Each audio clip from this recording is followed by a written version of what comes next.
se t'adormi tot, perquè el sistema circulatori ha d'atendre totes aquestes demandes d'esculls, saltants, i ha de decidir quina mereix més atenció, si els peus o bé el cul, del que fas el Ferran. Per tant, després de tot un dia d'assaig, et quedes sense sensibilitat enlloc, si em permet l'expressió.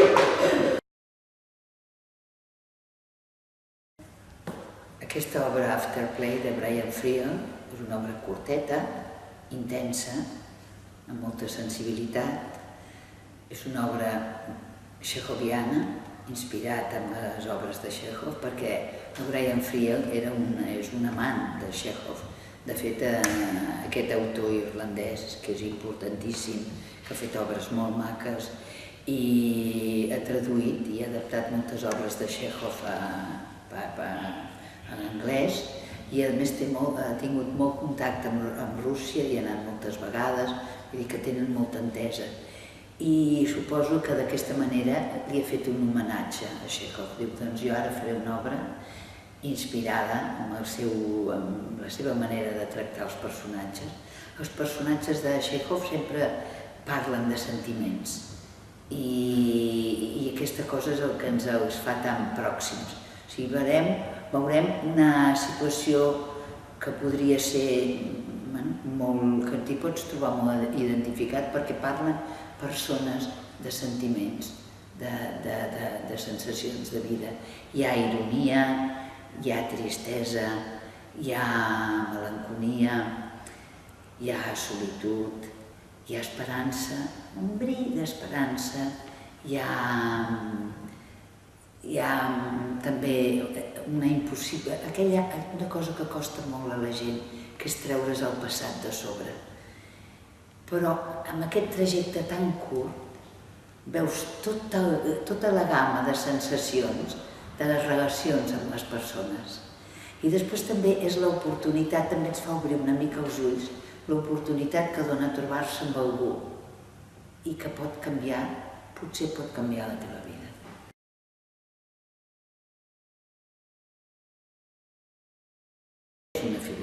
És una filigrana teatral perquè està super mesurat. El pas d'una cosa a l'altra, que és d'una coherència, d'una cosa lògica, d'un procés lògic que ho entens tot molt bé, com es va desgranant, no està res forçat. Tot va apareixent en el moment, a través de les sensacions que ha d'aparèixer.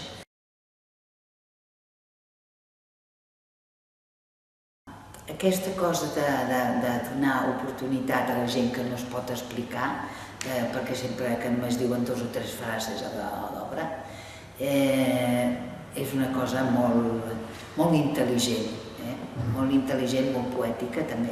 L'obra és molt poètica. Trobo que és part de la filigrana.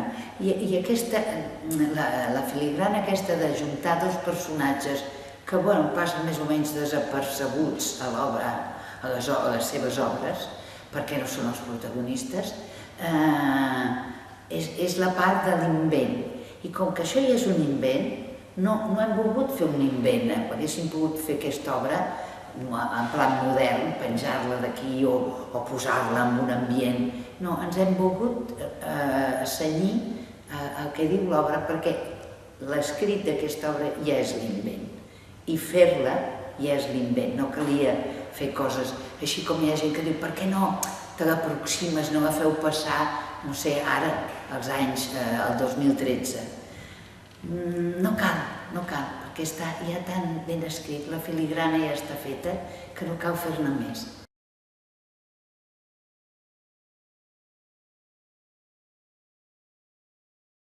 Els dos personatges són entranyables. Són 2 personatges que porten una motxilla darrere molt semblant, molt pesant i molt plena de coses. I també aquesta obra ens parla de la dificultat de treure's el passat de sobre. Que tu vols avançar i el passat és com una llosa que no et deixa avançar. Si sapiguéssim, en un escrit algú va dir que el fracassat és el que no sap treure les escombraries a fora, que es queden les escombraries a casa i mira, es disfressa. O sigui, i aquests personatges, fins en aquest moment que els trobem, no s'han tret les escombraries de sobre. I aquesta obra, no sé, veniu-la a veure i veureu si se les poden treure o no.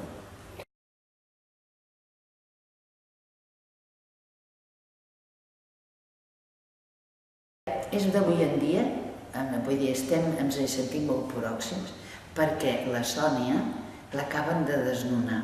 Vull dir, se li quedaran a casa, se li queden la hisenda, se li quedaran tot. I aquesta dona es trobarà al carrer. És que està un trist, aquí no ho acabem de... però està un trist que li treguin la casa, està amenaçada i potser la setmana que ve ja no tindrà casa.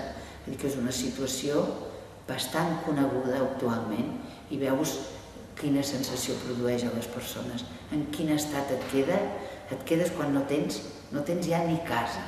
És una situació molt desesperada. I l'Andrei té també una situació també bastant al límit.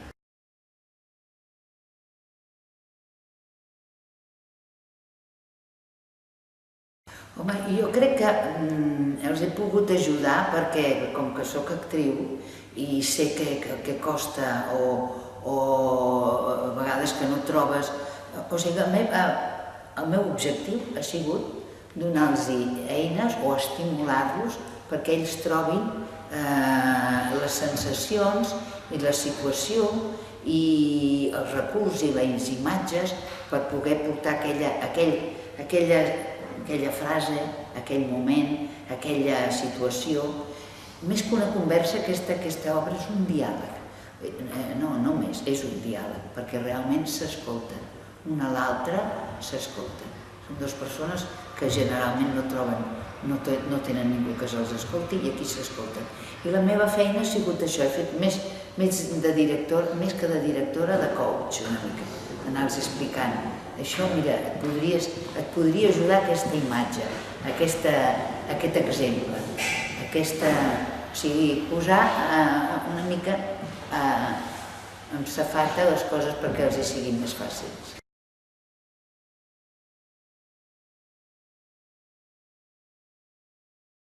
Jo estic molt contenta perquè això és un projecte de la Fina Rius i Neu i que portem ja un any i mig tirant-lo endavant, que ens ha donat molta trempera i il·lusió.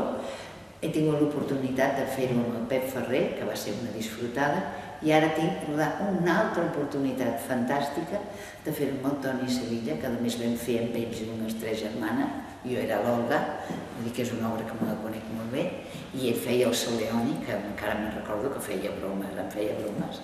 Però el gust de tornar-me a trobar amb el Toni Sevilla fent aquest personatge, i vull dir que encara m'ha fet aprofundir una mica més en l'obra i buscar-li més, perquè això ho fas una vegada, però ara és una altra persona i ho fa des d'un altre punt de vista, i això ens dona l'oportunitat de fer créixer l'obra.